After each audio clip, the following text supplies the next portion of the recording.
Hi guys, welcome to another episode of Time for Mindfulness.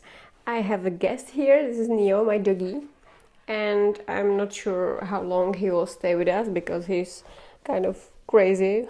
Well, maybe he will. Okay, today's episode is about cooking for yourself.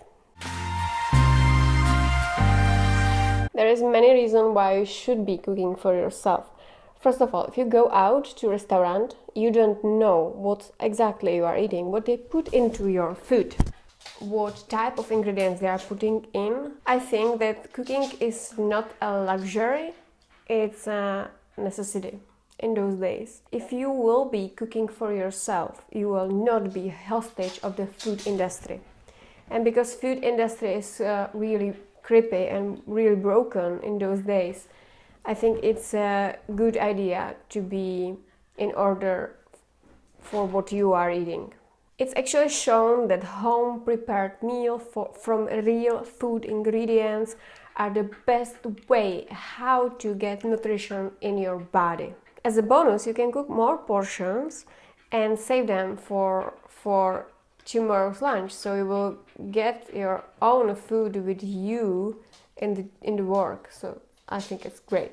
It's not a new idea, actually.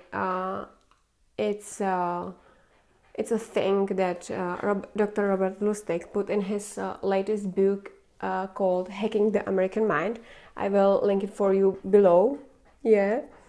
And I highly recommend this book because it's not just about cooking or eating. This book is kind of different from his classic books because he basically will blow your mind about how not just food industry but also social media and stuff on the internet are working with your brain. So definitely check it out. That's it for today from us.